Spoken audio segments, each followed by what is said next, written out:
All right, so we're digging in on the Bronco. We're gonna try and get some air conditioning in this thing. It's about 100 degrees out. It's dead of summer. It's not getting any better for a while, and I just cannot drive this thing without air. So it's either gonna not get driven for months, or we got to get the AC working, and I'd really like to be able to use it. So we got the cheapest of all parts imaginable to try and get it up, get it going, and get her back cooling.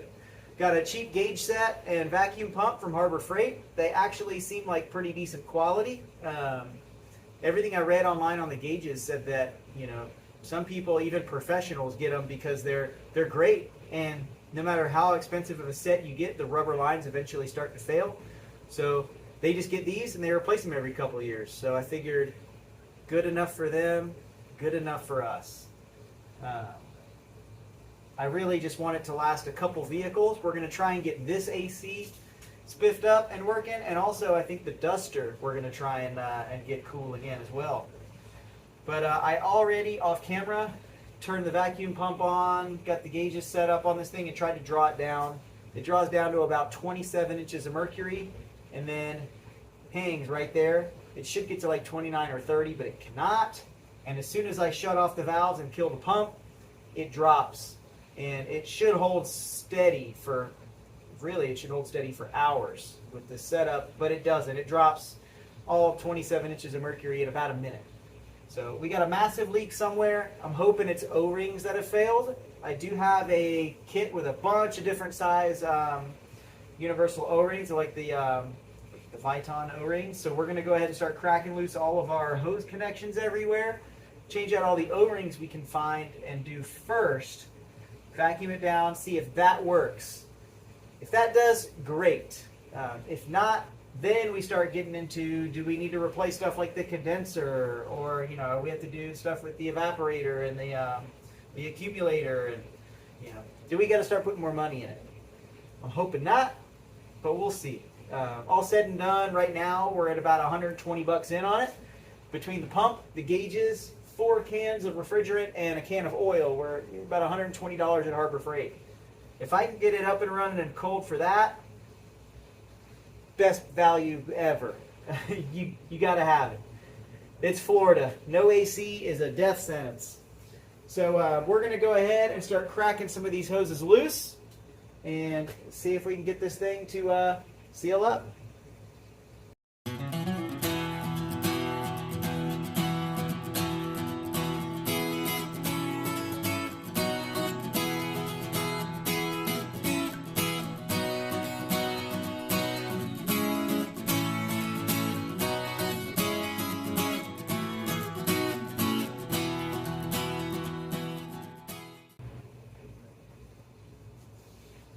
Alright, so it looks like all of these lines on this truck, all the barrel connections, we've got 3/4 for the smaller nut on the hose, and then we've got 7/8 for the larger.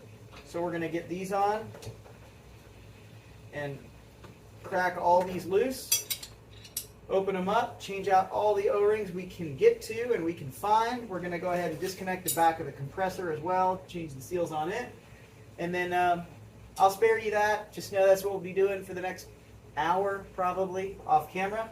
If anything cool happens, I'll bring you in.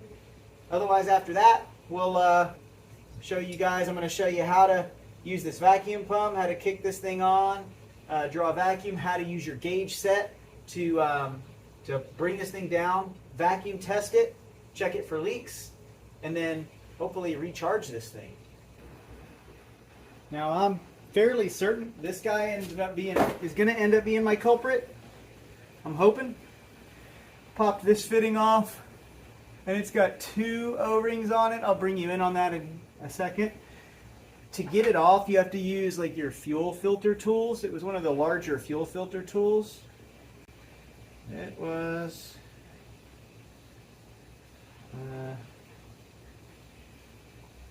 what size was it?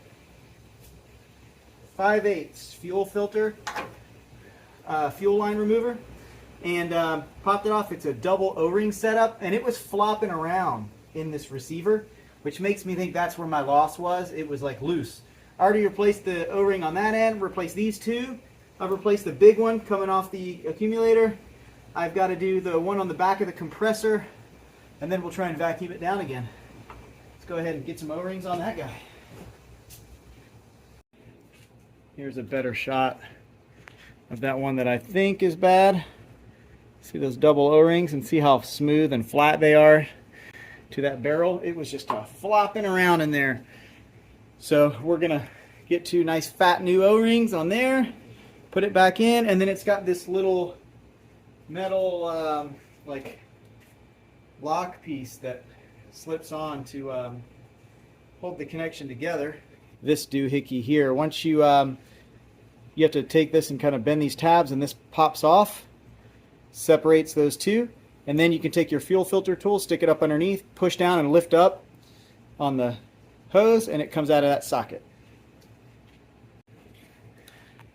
We got that fitting back together, two O-rings back in there. Now it's nice and firm, it's not flopping around. I think that's going to be our culprit, but let's go ahead and move to the compressor and finish up. It is a 10 millimeter through the little nut on the back of the compressor.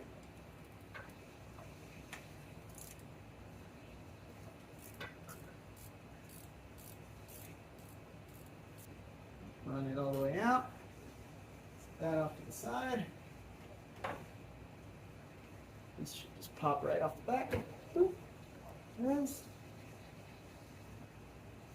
And two big old fat O-rings here.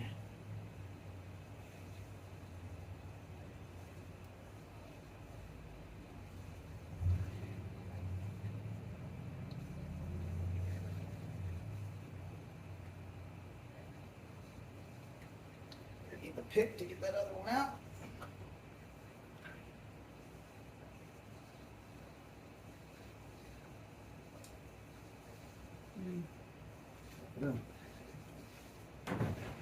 Pretty flat.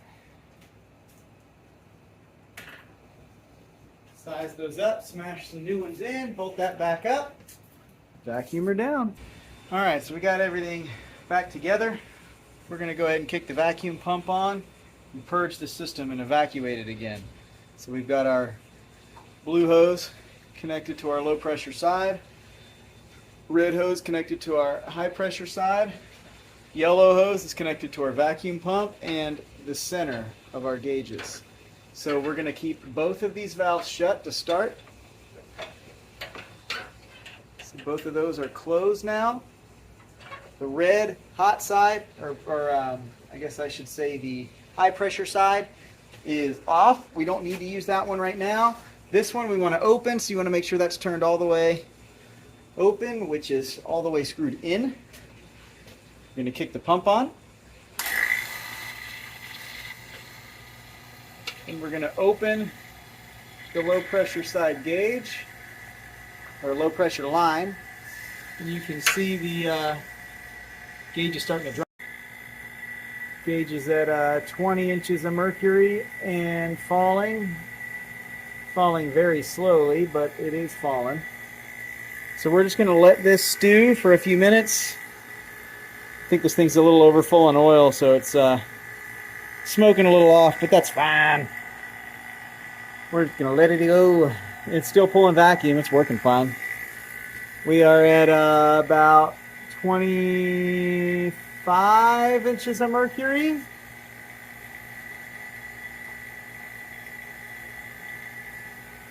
And still falling, it looks like. So let's just keep it going. And what we're going to do is we're going to get down as low as it'll go. Low as it'll go, and then we're going to hope that when we isolate the gauge set from the pump and shut the pump off, that the pressure, or a vacuum rather, stays down. Alright, so that gauge is still open. We're going to leave it open so that we can still have the suction going vacuum to the gauge so we know what's going on. But if we shut this valve, it stops the pump from being able to suck. So what we're going to do is we're going to close this all the way closed. We're going to shut our pump off, and this gauge should hold steady but you can see that it is not. It is already climbing. It's down to 19. It's down to 15. Massive leak still. So back to the drawing board. We changed out all the O-rings we could get to. So these were the two large ones at the compressor, back of the compressor. These were the two that were in that line with the fuel filter fitting. These were the two on either side of the condenser. And these two slightly larger ones were from that fitting and that fitting right there. All of those have been replaced. This is one of those little ones. This was one of the little ones. Like I said, the doubles were in that fuel filter type fitting there. And there was two at the back of the compressor behind this block. All of those have been changed out. We're still getting the exact same loss rate that we were before. Doesn't mean those O-rings weren't bad, but it means something else is too. So the next step is I'll probably hit up old Alonzo, see if we can borrow his fog machine, and maybe we'll try and smoke this thing out and see if we can pinpoint our leak before we just start replacing. Unfortunately, that means I guess this is the end of part one of this adventure. But hey, it's progress. We got some O-rings changed. We oiled all those as we put them in. I used compressor oil for that. And got it all back together. Showed you how to use the gauge set. So now we just gotta get that smoke machine, put it on here. We'll pressurize it with the smoke and see if we can find leaks. My guess is probably in the condenser in the front, but we will see. Appreciate y'all watching. Got some more content coming. This one's going to be a shorty, but got some big ones I'm working on editing. We've got the Belize trip, the vacation, which is super awesome. There was cave exploring, mountain hiking, snorkeling. I got some underwater shots of that on a barrier reef, second largest barrier reef in the world. We got some cool stuff. That one I'm about halfway done editing. We'll have that guy out soon. Got another one where we did a lift on the F100, which was pretty cool. We did a 1.5 inch lift in the front and got 33s on that thing. So that'll be cool. That's coming soon. So be prepared. Stuff is happening. Can't stop the doing.